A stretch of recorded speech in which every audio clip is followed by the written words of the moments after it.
بسم اللہ الرحمن الرحیم۔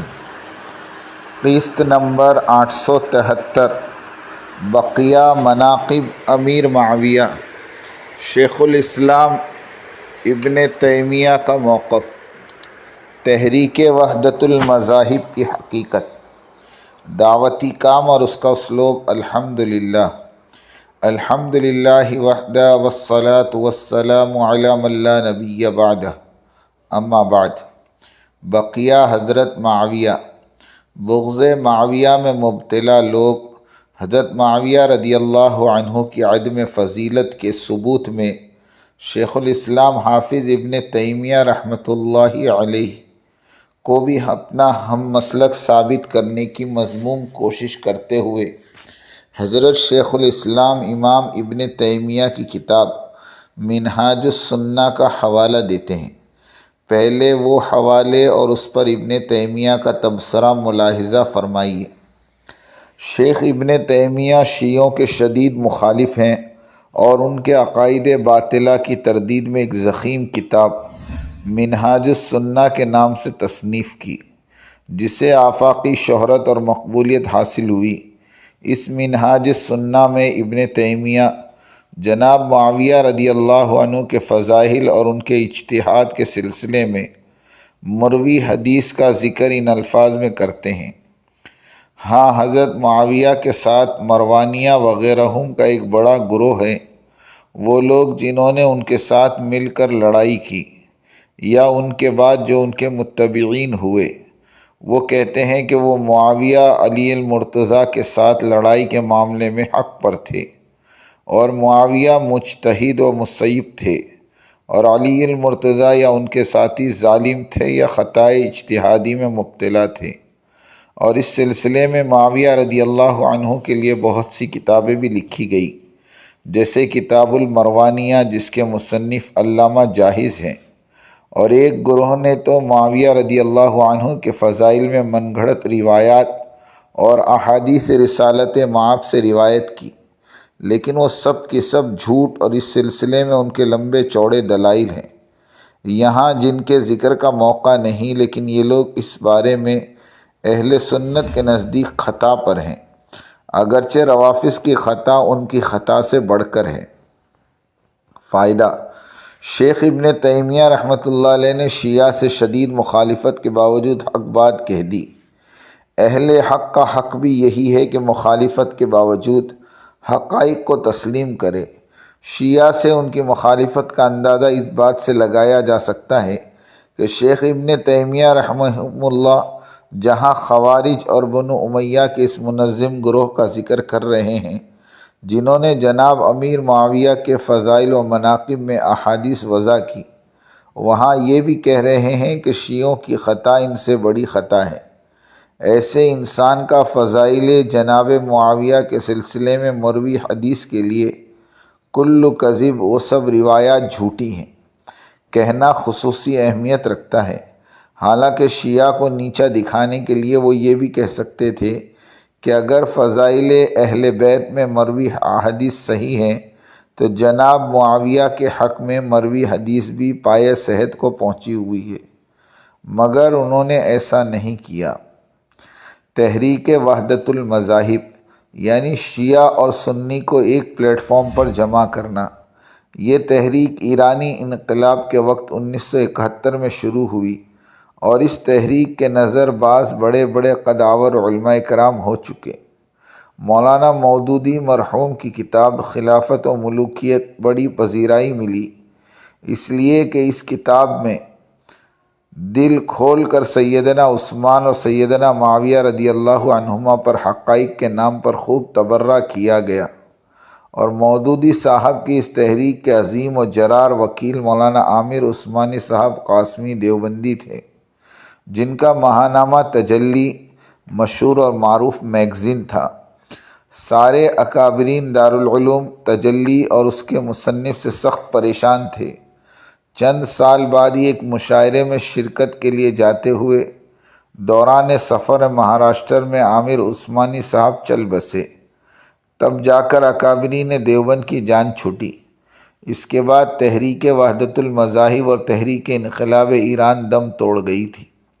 حضرت مولانا منظور نعمانی رحمۃ اللہ علیہ کی کتاب علامہ خمینی اور ان کا اسلامی انقلاب، اور ان کے صاحبزادے مولانا عتیق الرحمن صاحب سنبھلی جو فن سے بری پارک نارتھ لندن میں مقیم تھے، ان کی کتاب اور رسائل اور مقالات نے اس دور کے تعلیم یافتہ طبقے کو اس بڑی تباہی سے بچا لیا۔ اللہ تعالیٰ دونوں بزرگوں کو امت مسلمہ کی طرف سے جزائے خیر عطا فرمائے۔ اب وہی تحریک وحدت المذاہب سن 2011 میں دوبارہ وجود میں آئی اور اس کی مرکزیت مشرق وسطیٰ میں ہے، اور اب اس کے سربراہ اور محرک مولانا سلمان ندوی صاحب ہے، اور ان کے زیر سایہ دنیا بھر کے چند اور علماء افراد ہیں، جن میں نمایاں طور پر مولانا طارق جمیل صاحب اور ان کے کچھ شاگرد ہیں۔ اس تحریک کا ایجنڈا چند باتیں ہیں۔ نمبر 1، صحابہ کرام کی جماعت کو اہل بیت کے مقابل لا کھڑا کرنا، خاص کر حضرت امیر معاویہ کے خاندان کو مسلمانوں کی نظروں میں بدظن کرنا اور انہیں ظالم قرار دینا۔ خاندان معاویہ کی بدنامی ہی پر اہل تشیع کے مذہب کا وجود برقرار ہے۔ جہاں خاندان معاویہ کی نیک نامی ثابت ہوئی، اسی دن اہل تشیع کا مذہب ملبے کا ڈھیر بن کر رہ جائے گا۔ ہماری قسط 868-872 ملاحظہ فرمائیے۔ نمبر 2، صحابہ کے تقدس کو پامال کرنا اور کہنا کہ الصحابہ کلہم عدول کا عقیدہ فاسد اور جھوٹ ہے۔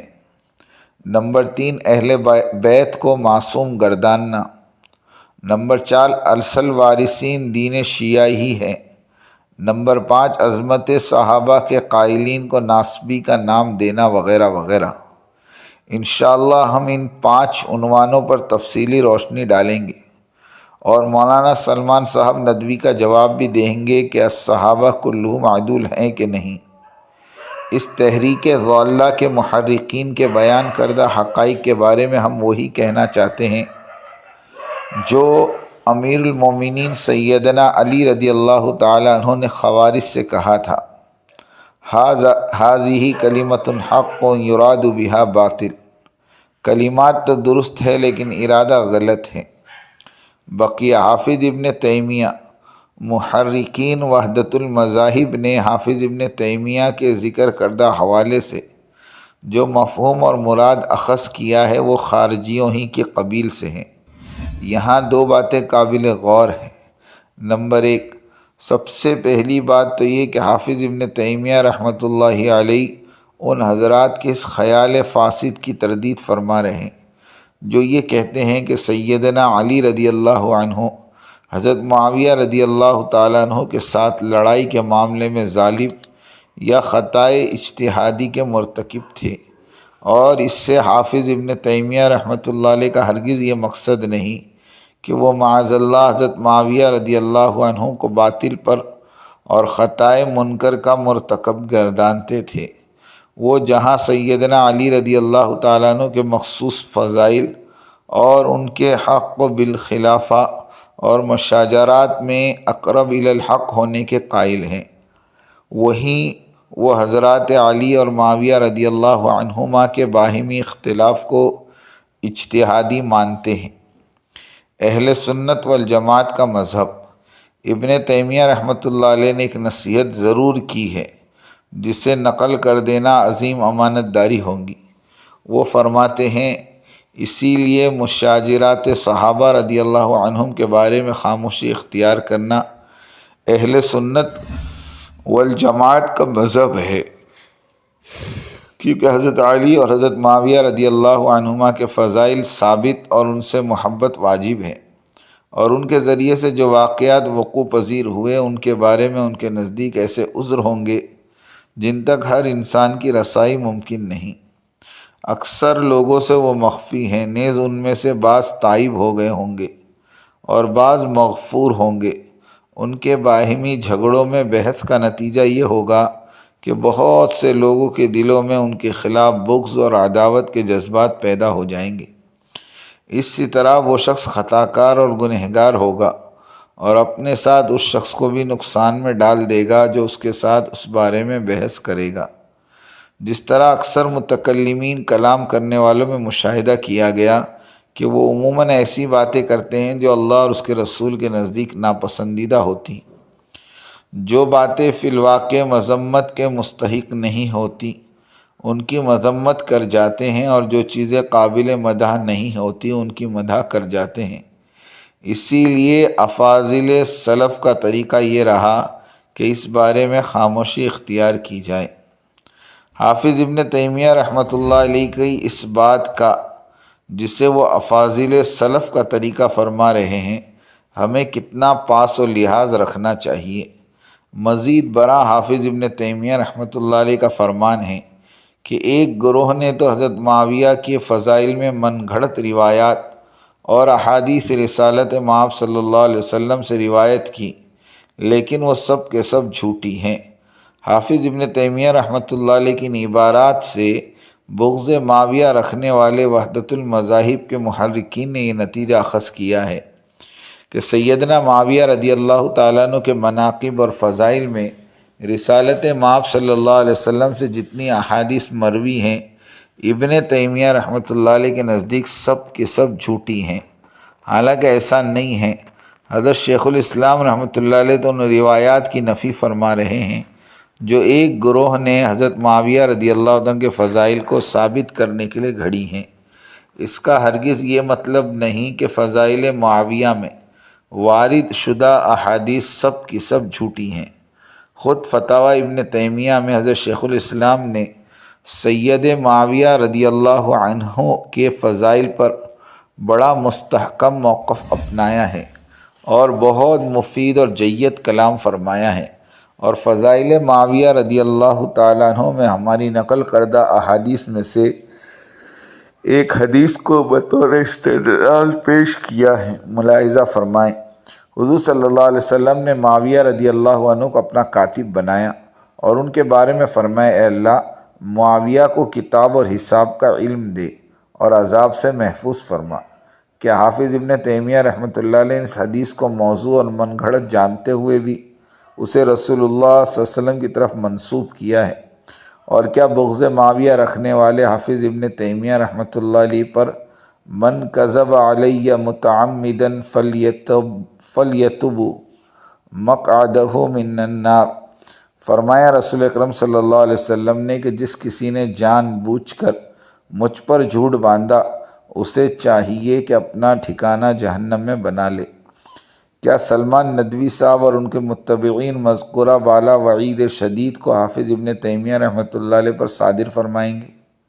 بغض معاویہ رکھنے والوں میں سے بعض نے اس بات کا اعتراف بھی کیا۔ مثلا مصنف نام اور نسب لکھتے ہیں کہ شیخ ابن تیمیہ نے شیعہ سے شدید مخالفت کے باوجود حق بات کہہ دی۔ فائدہ: عزیز من شیخ الاسلام ابن تیمیہ رحمۃ اللہ علیہ کو شیعہ سے شدید اختلاف ہے، نہ کہ مخالفت۔ اختلاف اور مخالفت میں بڑا فرق ہوتا ہے، جس سے اہل علم بخوبی واقف ہیں۔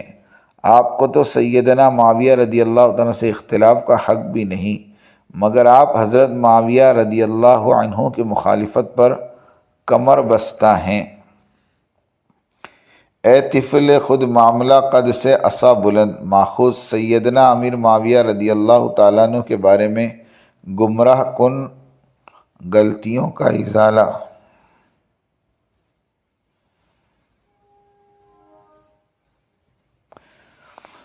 تبصرہ شاہ عبد الرحیم رائے پوری۔ صحابہ رضی اللہ عنہ کی باہمی مشاجرات کی عجیب توجیہ۔ مولانا عاشق الہی فرماتے ہیں کہ ایک مرتبہ بعد عصر حسب معمول آپ صحن باغ میں چارپائی پر بیٹھے ہوئے اور چاروں طرف مونڈوں پر خدام اور حاضرین کا ایک کثیر مجموعہ چاند کا ہالہ بنا بیٹھا تھا کہ راؤ مراد علی خان صاحب نے حضرات صحابہ رضی اللہ عنہم کی باہمی جنگ اور رنجش کا تذکرہ کرنا شروع کر دیا، اور اس پر رائے زنی ہونے لگی کہ فلاں نے غلطی کی، فلاں کو ایسا نہ کرنا چاہیے۔ یہاں تک نوبت پہنچی تو دفعتاً حضرت کو جوش آ گیا اور مہر سکوت ٹوٹ گئی کہ جھرجھری لے کر حضرت سنبھلے اور فرمایا راؤ صاحب ایک مختصر سی بات میری بھی سن لیجئے۔ بات یہ ہے کہ جناب رسول اللہ صلی اللہ علیہ وسلم دنیا میں مخلوق کو قیامت تک پیش آنے والی تمام ضروریات دین اور دنیا سے باخبر کرنے کے لیے تشریف لائے تھے، اور ظاہر ہے کہ اتنی بڑی تعلیم کے لیے آپ کو بہت ہی تھوڑا وقت دیا گیا تھا۔ اس تعلیم و تکمیل کے لیے ہر قسم کے حوادثات اور واقعات پیش آنے کی ضرورت تھی، اور ان کو حکم اور عمل مرتب ہو تو دنیا سیکھے کہ فلاں واقعے میں یوں ہونا چاہیے اور فلاں واقعے میں یوں ہونا چاہیے۔ پس اصول کے درجے میں کوئی بھی واقعہ ایسا نہیں رہا جو حضرت روح فیدہ صلی اللہ علیہ وسلم کے زمانے بابرکت میں حادث ہو چکا ہو۔ اب واقعات تھے دو قسم کے، ایک وہ جو منصب نبوت کے خلاف نہیں، اور دوسرے وہ جو عظمت شان نبوت کے منافی ہو۔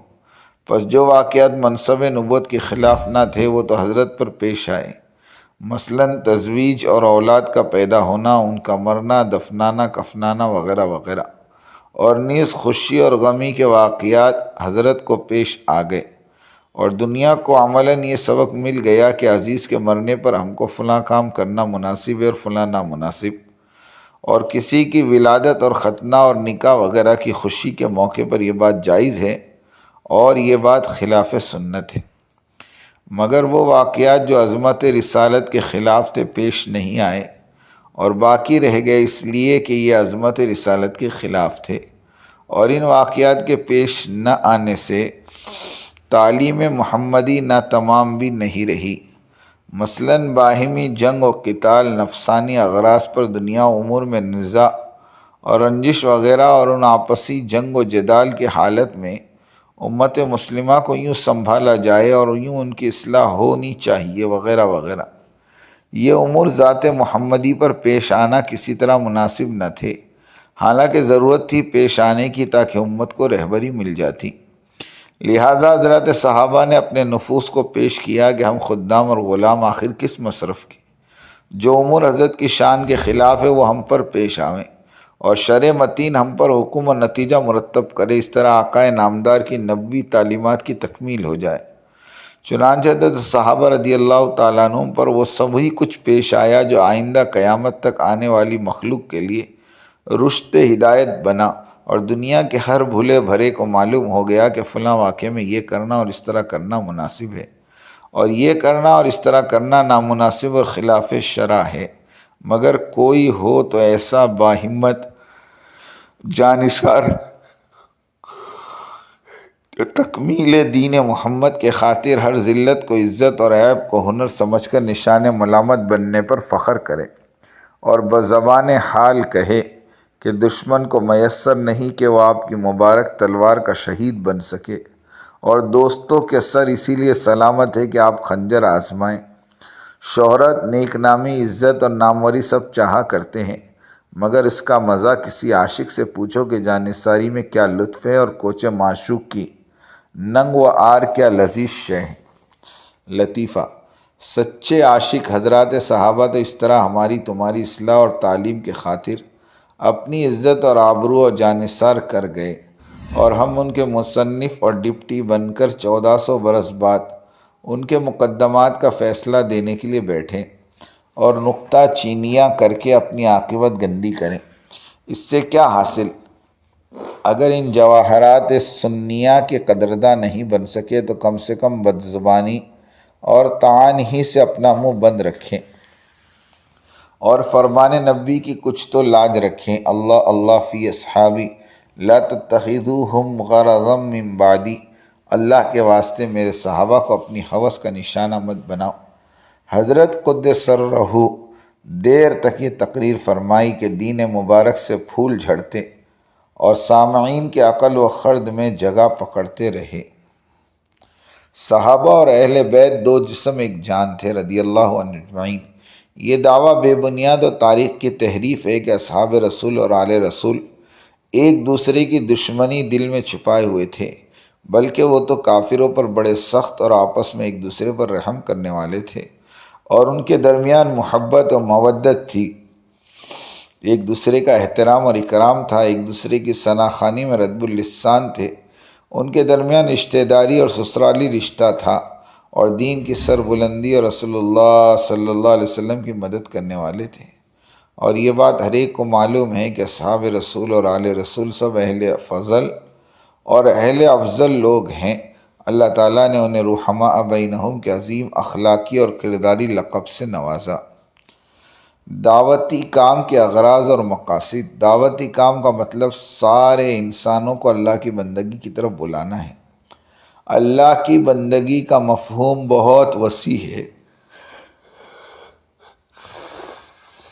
دنیا بھر کے انسانوں کو یہ بات سمجھائی جائے کہ اللہ کی بندگی اختیار کرو، اس کے لیے ضروری ہے کہ اللہ کا جامع تعارف یعنی توحید اور اس کی خوبیاں اور اس کے تقاضے بیان کیے جائیں۔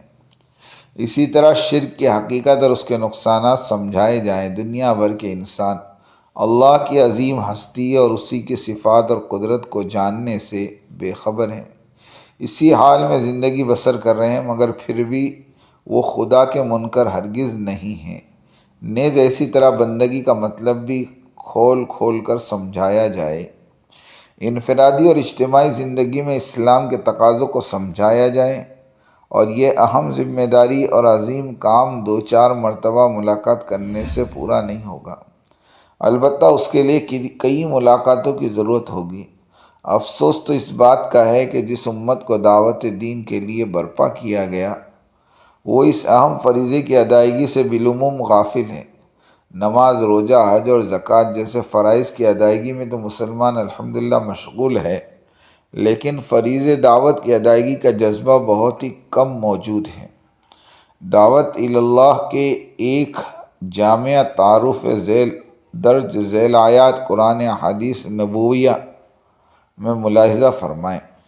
ابو داؤد کی ایک حدیث میں فرمان نبوی ہے، آپ نے فرمایا کہ نوع انسانی کے تمام افراد آپس میں حقیقی بھائی ہیں، کیونکہ وہ سب ایک ہی ماں باپ یعنی آدم اور حوا سے پیدا ہوئے۔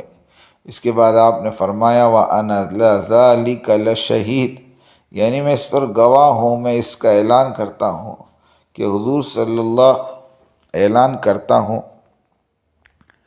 اور اسی حقیقت کا اعلان حضرت مغیرہ ابن شعبہ نے ایرانی سپہ سالار رستم اور اس کے فوجی کمانڈروں کے سامنے کیا تھا۔ انہوں نے سب سے پہلے ایرانیوں کی غلط فہمی دور کی اور فرمایا ہم تاجر نہیں ہیں، ہمارا مقصد اپنے لیے نئی منڈیاں تلاش کرنا نہیں، ہمارا نصب العین دنیا نہیں ہے بلکہ آخرت ہے۔ یہ سن کر رستم نے کہا کہ وہ دین حق کیا ہے، اس کا تعارف کراؤ۔ تب مغیرہ نے فرمایا ہمارے دین کی بنیاد اور مرکزی نقطہ جس کے بغیر دین کا کوئی جز ٹھیک نہیں ہوتا وہ یہ کہ آدمی اس حقیقت کا اعلان کرے کہ اللہ کے سوا کوئی معبود نہیں اور محمد اللہ کے رسول ہیں۔ مطلب یہ کہ توحید کو اپنائے اور محمد صلی اللہ علیہ وسلم کی قیادت اور رہنمائی تسلیم کرے۔ ایرانی سپہ سالار نے کہا یہ تو بہت اچھی تعلیم ہے، کیا اس دین کی کچھ اور بھی تعلیم ہے؟ حضرت مغیرہ نے فرمایا اس دین کی تعلیم یہ بھی ہے کہ انسان کو انسانوں کی بندگی سے نکال کر خدا کی بندگی میں لایا جائے۔ ایرانی سپہ سالار نے کہا یہ بھی اچھی تعلیم ہے، کیا تمہارا دین کچھ اور بھی کہتا ہے؟ حضرت مغیرہ رضی اللہ عنہ نے کہا کہ ہاں، ہمارا دین یہ بھی کہتا ہے کہ وَالنَّاسُ بَنُو آدَمَ فَهُمْ إِخْوَةٌ لَا بَوَامَ، تمام انسان آدم کی اولاد ہیں، پس وہ سب کے سب آپس میں بھائی بھائی ہوں گے، سگے بھائی اور ایک ماں باپ جیسے پیدا ہونے والے۔ یہ ہے اس دین کی بنیادی تعلیم جو حضرت مغیرہ نے پیش کی، اور اسی سپہ سالار کے سامنے حضرت ربیع ابن عامر نے اپنے مقصد کی ترجمانی ان الفاظ میں کی۔ اللہ نے ہم کو اس بات پر مامور کیا ہے کہ خدا جن کو توفیق دے انہیں ہم انسانوں کی بندگی میں نکالیں اور اللہ کی بندگی میں داخل کریں، اور دنیا کی تنگیوں سے نکال کر دین و اسلام کی وسیع اور کشادہ زندگی میں لائیں، اور ظالمانہ نظام زندگی سے نکال کر اسلام کے عدل و انصاف سے روشناس کرائیں۔ پس اللہ نے ہمیں اپنا دین دے کر اپنی مخلوق کے پاس بھیجا ہے تاکہ ہم لوگوں کو اس کے دین کی طرف بلائیں۔ البدایہ والنہایہ کی طویل عبارت سے 2 باتیں سامنے آئی۔ ایک یہ کہ اسلام میں صلہ رحمی کا دائرہ پورے نوع انسانی پر پھیلا ہوا ہے، دوسری اہم بات وہ ہے جس کا اعلان حضرت ربیع ابن عامر نے کیا ہے، یعنی امت مسلمہ کی بعثت کا مقصد یہ ہے کہ وہ خدا کے بندوں کو بندوں کی غلامی سے نکالے اور اسلام کا نظام عدل قائم کرے تاکہ ظلم اور جور کی ماری ہوئی اس دنیا عدل و انصاف کے سائے میں امن و سکون سے رہ سکے۔ یہی عادلانہ نظام ہے جو نبی صلی اللہ علیہ وسلم کی پیغمبرانہ قیادت اور صحابہ کرام کی 23 سالہ جانفشانیوں کے نتیجے میں قائم ہوا تھا، جسے خلافت راشدہ کا نام دیا گیا، جسے دوسرے لفظوں میں نوع انسانی کا محافظ ادارہ کہہ سکتے ہیں۔ جذب دعوت سے مراد یہ ہے کہ مسلمان دعوت اسلام کو قولاً اور عملاً سب کے سامنے پیش کرنے کے لیے اپنے اندر سچا جذبہ پیدا کرے اور عملاً اس پر کاربند ہو جائے، ان کے ساتھ دوستانہ اور خیرخانہ تعلقات قائم ہوں۔ وہ کوشش کرے کہ دوستانہ سطح پر بھی ان کے ساتھ روابط ہوں، دعوت کی گفتگو اور دعوتی کام محض زبان کا مشغلہ بن کر نہ رہ جائے، بلکہ دعوت کا کام ہر داعی کے لیے اس کی پوری عملی زندگی پر چھا جائے، اس کی تمام سرگرمیوں اور جد و جہد کا مرکز اور محور کار دعوت بن جائے۔ جذب دعوت اور دعوت کی عملی جد و جہد میں مسلمان ایک دوسرے پر سبقت لے جانے کے لیے سرگرم عمل ہو، زندگی کے آخری سانس تک دعوتی کام ان کے قلب میں موجزن رہے، دعوتی کام محض فکر و خیال کی چیز نہ ہو بلکہ اسے ایک دینی فریضہ سمجھ کر انجام دے۔ جذب دعوت کا محرک رضا الہی اور فلاح آخرت کا حصول ہو، اور یہی محرک صرف اس مادی دنیا تک ہی نہیں بلکہ موت کے بعد ابدی زندگی اور اس میں کامیابی کی ضمانت دیتا ہے۔ مسلمان کی شناخت ایک داعی جماعت کی بنے، ایک ایسی جماعت جو خدا پرست اور خدا ترس ہو اور خدا کے بندوں سے بے پناہ محبت کرنے والے افراد پر مشتمل ہو۔ یہ داعی جماعت انسانوں کو جہنم کی آگ سے بچانے کا بے پناہ جذبہ اور تڑپ اپنے اندر رکھتی ہو، اور جذبہ دعوت اور مندرجہ ذیل طبقات کے اندر پیدا کرنے کا ارادہ رکھتی ہو، اپنے خود کے اندر اور اپنے اہل خانہ اور خاندان کے افراد کے اندر، عام مسلمانوں کے اندر، مسلم تنظیموں، اداروں، مدارس اور مختلف جماعتوں کے قائدین، کارکنان اور وابستگان کے اندر پیدا کرنا تاکہ عمومی طور پر انسان حق کو قبول کرنے والا بن جائے۔ آمین وآخر دعوانا ان الحمد للہ رب العالمین۔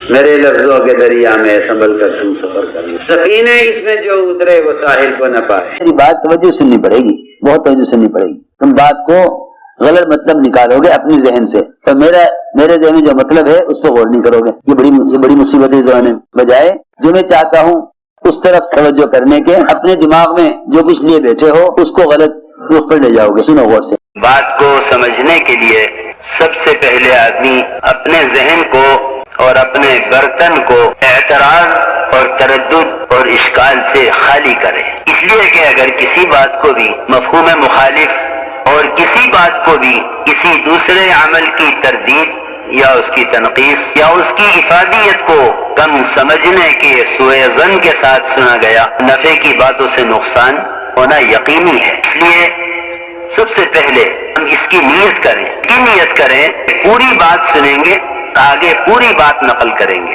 آدھی سننا یہ بھی دین دعوت کے لیے ناقص، اور آدھی بات کا نقل کرنا یہ تو بڑے فساد کا ذریعہ ہے۔ اس لیے بہت توجہ کے ساتھ بات سننی ہے۔ اور اگر آپ نے ابھی تک ہمارا چینل سبسکرائب نہیں کیا تو فوراً سبسکرائب کیجئے، ساتھ ہی بیل آئیکن پر کلک کریں تاکہ مزید آنے والی ویڈیو ہیں وہ آپ کو وقت پر ملتی رہیں۔